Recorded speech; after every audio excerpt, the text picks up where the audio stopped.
We start today with Helen Waddell's The Desert Fathers. It seems that word fanaticism is probably being used as hate speech on the cover there, because there's two types of fanaticism. There's the people who just claim a path and don't really follow the path, and those that more worship the book or the temple or, the figure that brought the thing. Coming from the Greek word fanon, of course. Now,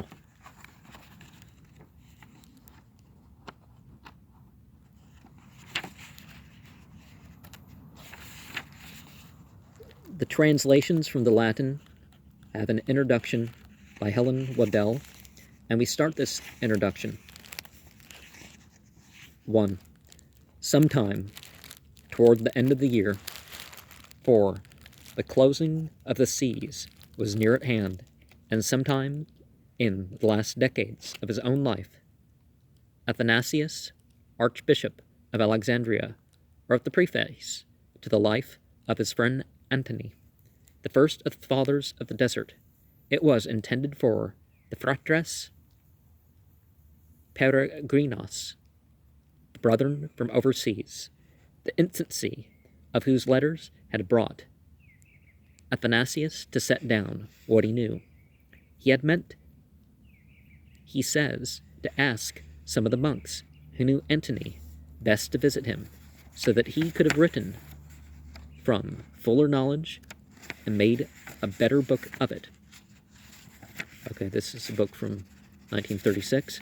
Well, this is, I can't show you the pages because I'm not sure how much of reprint. But the tempora navigationis, the sailing season, was slipping past, and the bearer of the letters was in a violent hurry, so that he has had to make shift with his own memories, for I visited him often. Antony had indeed remembered him on his deathbed. He had begged his 2 disciples to save his body from a thing most abhorrent to him. The Egyptian rites of the dead: shelter in the ground, hide in the earth the body of your father, and let you do your old man's bidding. Vestri seni. In this also, that none but your love only shall know the place of my grave. He had turned then to the disposition of the other worn-out garments of his spirit. The sheepskin and the old cloak I am lying on give Athanasius the bishop. He brought it to me now. Let Serapion the bishop have the other sheepskin. Do you take my haircloth, and farewell, ye that are my heartstrings, for Antony is going, and will not be with you in this world any more. They kissed him, and he, stretching out his feet a little, looked joyously on death. And one of the things that we can look at is it necessary or even beneficial to artificially impose hardships? Why not go the easier route towards accomplishing the same thing? Well, that's probably an oversimplified way of stating that, but some years later, Evagrius of Antioch, to whom even St. Jerome admitted a keen intelligence, translated the life into Latin for the benefit of those who had no Greek, deploring as he did so the enfeebling infirmitatum that the energy of the Greek tongue suffers in entering the Latin. It was a free translation, and in his brief preface, well, probably got paid for it, but you know what I mean, to his friend Innocent, he wrote, the Charter of Liberties for his successors. Direct word-for-word translation from one language into another darkens the sense and strangles it, even as spreading couchgrass a field of corn. For my part, to avoid this, I have so transposed this life of the blessed Antony, which, you desired that whatever lack may be in the words, there is none in the meaning. Let the rest go, bat-fouling for letters and syllables. Do you seek for the sense? It was through this translation of Antony that Antony of Egypt was given the freedom of Latin Europe, and 15 centuries later was to find Flaubert and Anatole France among his disciples, latecomers, but not the least in affection. France, indeed, observing his every gesture with the attentive and innocent eye of a robin. But within 30 years of his death, for Augustine was told the story in 386 of the Vulgar Era, a manuscript of the Vita had made its way to a small house outside the walls of Treves, where a few poor brothers lived the common life. The emperor was in residence, but on this afternoon had gone to the races, and 4 of his staff had taken advantage of it to set out on a country walk. They fell, as they walked, into pairs, as 4 men will, and 2 of them, sauntering through the gardens outside the city walls, came on the little house, and without ceremony went in. One of them picked up the book and began to read. Let no one who hath renounced the world think that he hath given up some great thing. The whole earth, set over against heaven's infinite, is scant and poor, and so on. As he read, ambition fell from him. From about him was the twilight air that has made anchorites of kings. He spoke with his friend, no less shaken than he. And now the other 2 came up with the talk of going home. They had been everywhere, through the orchards, looking for them, and it was near sunset. They were told the story, but good devout men as they were, their hearts dragged to earth, and they went back to the palace. But the young men stayed in that poor house, and in a little while the sweethearts they had, when they too heard the story, took the same vow. Some time after, in the late summer of 386 of the Common Era, Pontician, still a distinguished civil servant, came to visit his friends Augustine and Alypius in Milan. He was, like them, from North Africa, and the 3 sat down to talk. A book lay beside him on a mensum licorium, as it might be a card table, and he picked it up, thinking it one of the textbooks that Augustine was using in his lectures on rhetoric. It was near the end of the term, within 3 weeks of the holidays for the vintage. The book was the Epistles of St. Paul, and the courtly eyebrows lifted, for whatever his personal devotion, he had not associated his friend Augustine with that kind of reading. Augustine protested that he had been spending a good deal of time upon it, and from that Pontician fell to talk of Antony, of whom neither of his friends had ever talked, and from Antony of that rich solitude of the desert to which so many men were now being drawn. He told the story of the Codex in that little house outside Treves, and how sorrowfully he himself had turned his back on it, and had come away. Augustine sat, knowing that the thing to which he listened was that which he had sought and fled from for 12 years, that whereof not the finding, but the soul seeking is beyond the treasuries of kings, and all this ambient bodily delight. He sat in silence, and his soul quailed away from it, as from death. Pontician took his leave, and Augustine, starting up with a cry, went from the house, out into the garden, to the ultimate agony of the will.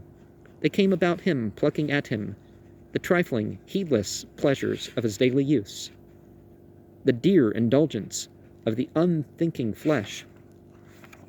Well, we now know there's a consciousness of the body. And dost thou send us away, and from this moment we shall never be with thee to all eternity any more. There came to him the memory of how a single sentence, heard one day, sent Antony into poverty and solitude, for he had great possessions.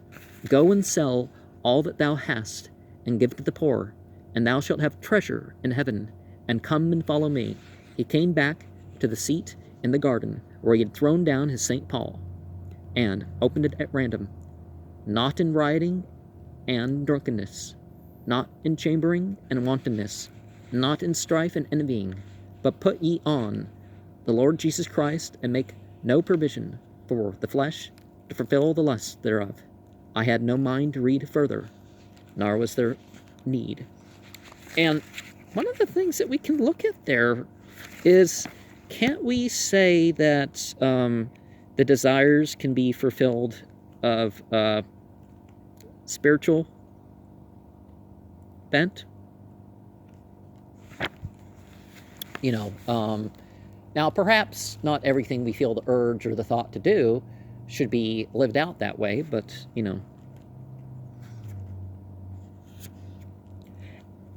Antony had gone to the desert, but there Augustine did not follow him. It was not the inhumane austerities, the demon-haunted vigils, impressive as they were to the grosser imagination of his age, that moved him. It was the secret renunciation, the doctrine of the power of the will. Fear not, Antony had said, this goodness as a thing impossible, nor the pursuit of it as something alien, set a great way off. It hangeth on our own arbitrament. For the sake of the Greek learning, men go overseas, but the city of God hath its foundations in every seat of human habitation. The kingdom of God is within. The goodness that is in us doth ask but the human mind. It asked and found in Augustine the richest mind in Christendom. 2. If I may be permitted to use strong language, wrote Harnack, I should not hesitate to say that no book has had a more stultifying, verdumender effect on Egypt, Western Asia, and Europe than the Vita S. Antony. Antony was buried in 356 in his own lifetime, and for more than 100 years after his death, men were flocking for religion to the desert, as 800 years later they flocked for philosophy to Paris, and to Bologna for law. Pachomius, from his monastery of Tabenna in the Nile, had 7,000 men and women living in various congregations under his rule. There were 5,000 monks on Mount Nitria. Serapion at Arsinoe ruled over 10,000, and a traveler through Egypt and Palestine, about 394, reports the dwellers in the desert as all but equal the population of the towns. Now, this was translated in the 1930s, and that's when the rabbis of Jerusalem started saying, we're going to call this place Palestine. Because Palestine was an old insult used against the Jews by the Romans when they conquered it. The Jews previously used it, previous generations of them used it, so, it made sense for them to do that. And then the Romans called the place Palestine. The British called the place Palestine, in the Roman spirit, and, anyways. Enthusiasm has an indifferent head for figures, but with every qualification, the movement was formidable enough in its incidence on civilization to excite the slow dropping malice of Gibbon and the more humane distress of Lecky. There was perhaps no phase in the moral history of mankind of a deeper or more painful interest than this ascetic epidemic, the hideous, distorted, and emaciated maniac, without knowledge, without patriotism, without natural affection, spending his life in a long routine of useless and atrocious self-torture, and quailing before the ghastly phantoms of his delirious brain, had become the idea of the nations which had known the writings of Plato and Cicero, and the lives of Socrates and Cato. It is superb invective with that note not of the sunken church bell, but of the sunken pulpit, that no 19th century prose, however rationalist, can drown. And it is with this comminatory surge in his ears that the average reader opens the Vita Patrum, the massive 17th century folio in which Rasuide collected the scattered fragments of the lives and sayings of the desert fathers. The place called Skete is set in a vast desert, a day and a night from the monasteries on Nitria, and it is reached by no path, nor is the track shown by any landmarks of earth, but one journeys by the signs and courses of the stars. Water is hard to find. Here abide men perfect in holiness, for so terrible a place can be endured by none save those of absolute resolve and supreme constancy. Yet is their chief concern the loving kindness which they show to one another, and towards such as by chance may reach that spot. At one time the abbot John was climbing up from Sita with other brethren, and he who was by the way of guiding them mistook the way, for it was night. And the brethren said to the abbot John, "What shall we do, Father? For the brother has missed the way, and we may lose ourselves and die." And the old man said, "If we say aught to him, he will be cast down. But I shall make a show of being worn out, and say that I cannot walk, but must lie here till morning." And he did so. And the other said, "Neither shall we go on, but shall sit down beside thee." And they sat down until morning, so as not to discountenance their brother. A certain brother had sinned, and the priest commanded him to go out from the church. But Bessarion rose up and went out with him, saying, "I too am a sinful man. There is another place in the inner desert called Celia, or is it Celia? To this spot, those who've had their first initiation, who desire to live a remoter life, stripped of all its trappings, withdraw themselves, for the desert is vast, and the cells are sundered from one another by so wide a space that none is in sight of his neighbor, nor can any voice be heard. One by one they abide in their cells, a mighty silence and a great quiet among them. Only on the Saturday and on the Sunday do they come together to church, because they didn't know whether or not to obey the Catholic Sabbath or the biblical Sabbath, right? Is that why? And there they see each other face to face as folk restored in heaven. If by chance anyone is missing in that gathering, straightway they understand that he has been detained by some unevenness of his body, and they all go to visit him. Not indeed all of them together, but at different times, and each carrying with him whatever he may have by him at home, that he might seem grateful to the sick, but for no other cause dare any disturb the silence of his neighbor. The abbot Marcus said to the abbot Arsenius, "Wherefore dost thou flee from us?" And the old man said, "God knows that I love you, but I cannot be with God and with men. 1,000 and 1,000,000 of the angelic powers have one will, and men have many. Wherefore I cannot send God from me and come and be with men." Look up a height. The shrill-gorged lark so far cannot be heard.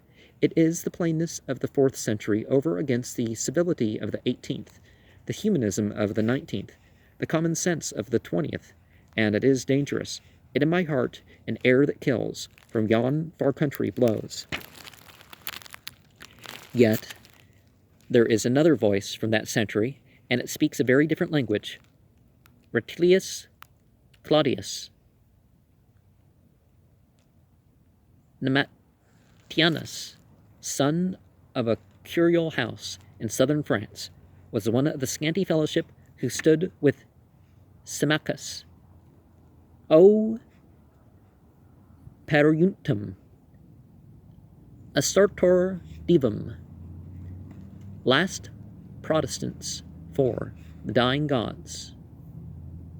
well, those that they considered gods. But not even Symmachus, with his golden throat, could bring back the altar of victory to the Senate House, and with Theodosius in his grave, there was no one to go out with the eagles. Symmachus was already dead before Rome fell to the barbarians in 410, but his younger henchman lived to see her sacked and still inviolate, and to write her the last great invocation in Latin verse as his galley bound for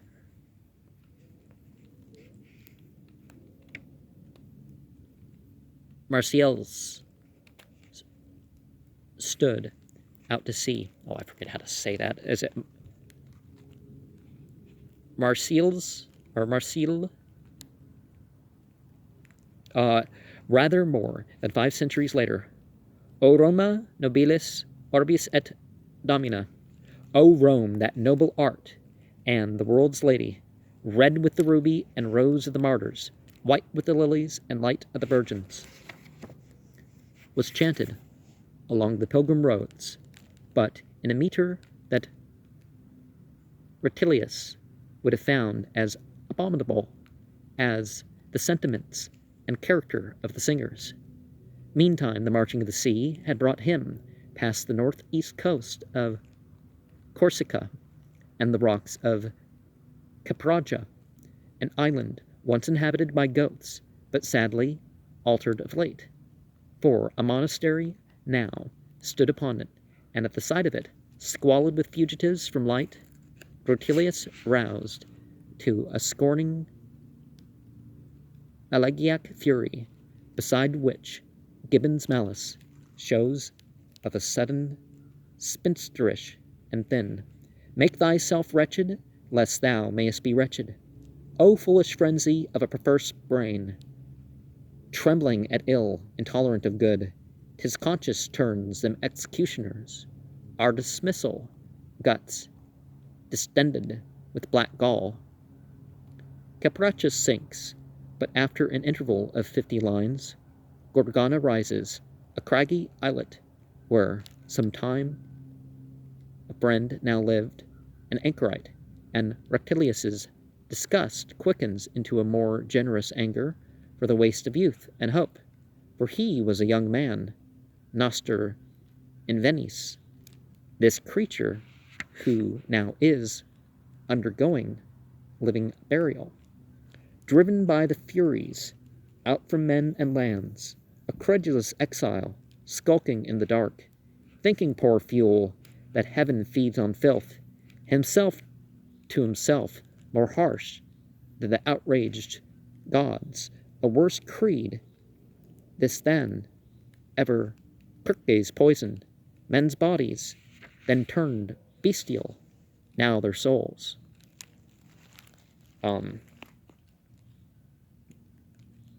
Well, there's certain power that you give these entities by even considering them to be deities, right? But some people, like, admitting and realizing the beast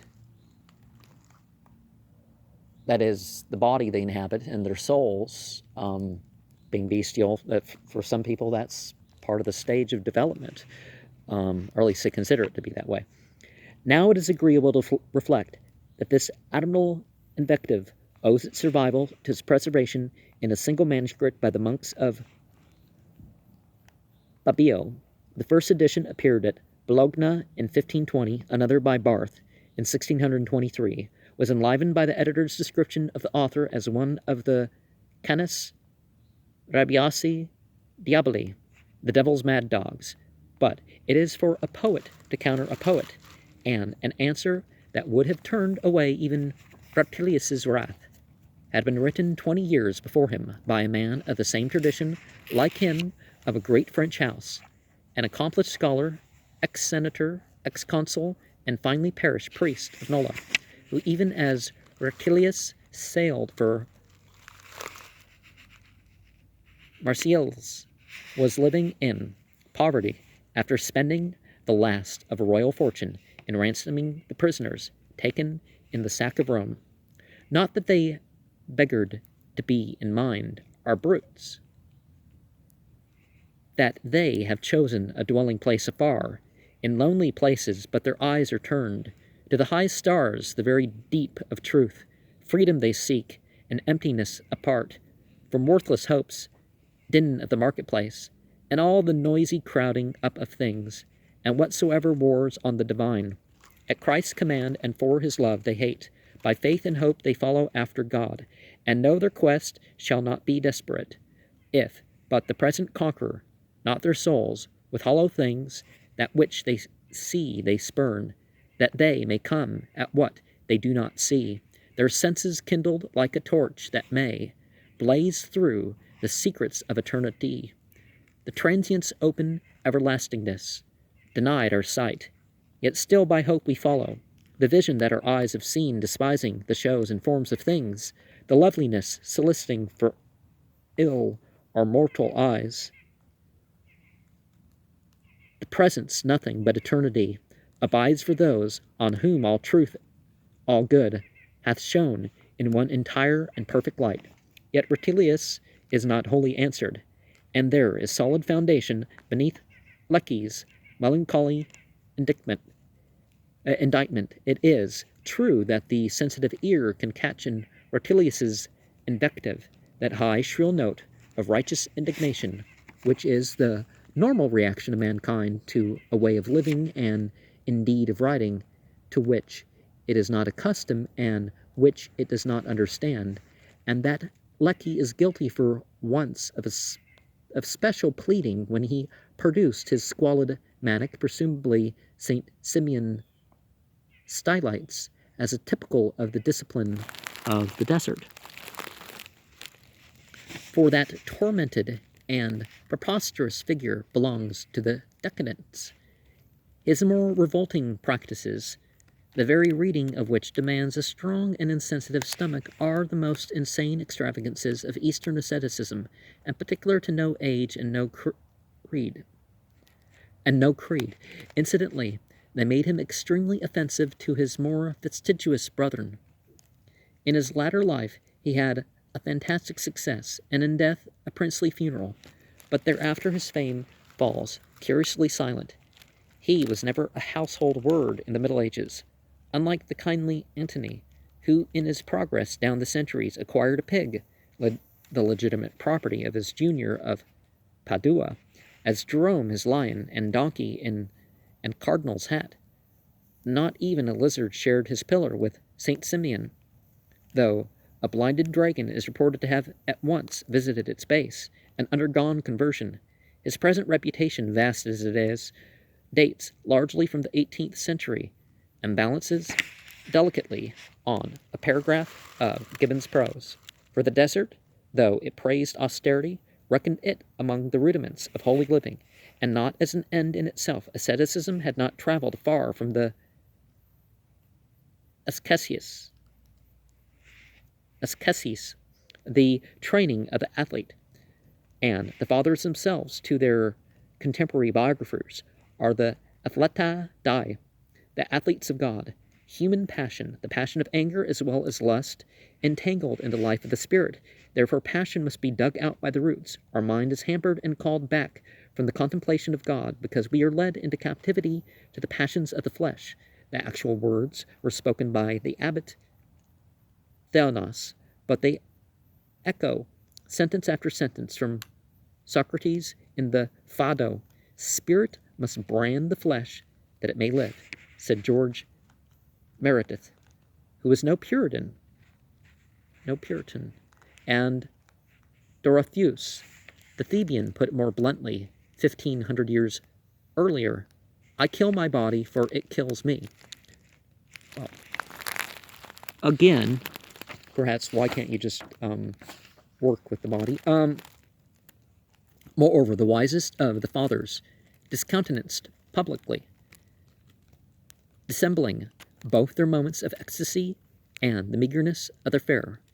The great Macarius, indeed, seems to have been moved for a while by the ill spirit of competition. Did he hear that one father ate only a pound of bread, himself was content to nibble a handful of crusts? Did another eat no cooked food for the 40 days of Lent? Raw herbs became his diet. for 7 years. The fame of the high austerity of Tabenna reached him in his fastness. He came 15 days' journey across the desert, disguised as a working man, interviewed the abbot, the great and gentle Pachomius, and was admitted on probation with some ado, for he was an old man, said the abbot, and not inured to abstinence like his own monks, who had been trained to it, and would only end by going away with a grievance and an ill word of the monastery. Lent was about to begin, and having observed with an attentive eye the various activities of the brethren, how one brother chose to fast till vespers, another for 2 days, another for 5, how one stood up all night and sat weaving his mats all day, Macarius proceeded to combine these excellencies in one person. Providing himself with plenty of palm fiber, steeped and ready for plaiting, he stood himself in a corner for the 40 days till Easter, neither eating bread, nor drinking water, nor kneeling, nor lying, nor sleeping, nor speaking, but silently praying and efficiently plaiting, and to avoid ostentation, eating a few raw cabbage leaves on Sundays. The infuriated brethren came seething about their abbot. It would seem that Pachomius had been disapprovingly unaware of the record performance being given in their midst, demanding where he had found this creature without human flesh, who was bringing them all into contempt. Either he left, or they did, in one body that same day. Pachomius heard them out. He meditated prayerfully, and the identity of his embarrassing visitor was suddenly revealed to him. He went to find him, led him by the hand to his private oratory, and there kissed him and greeted him by name, gently reproaching him for his efforts at disguise from one who had for many years desired to see him. I give thee thanks that thou hast clouted the ears of these youngsters of mine. Quia califas nostris infantibus dedisti, and put the conceit out of them. Now therefore return to the place from whence thou camest. We have all been sufficiently edified by thee, and pray for us.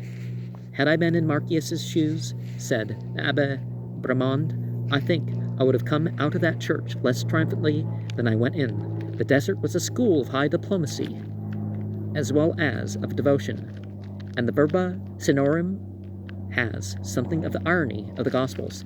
It is doubtful, however, if Palladius, who told that story, ever saw the point of it, for Palladius was a cheerful gospel and was already impressed by the more obvious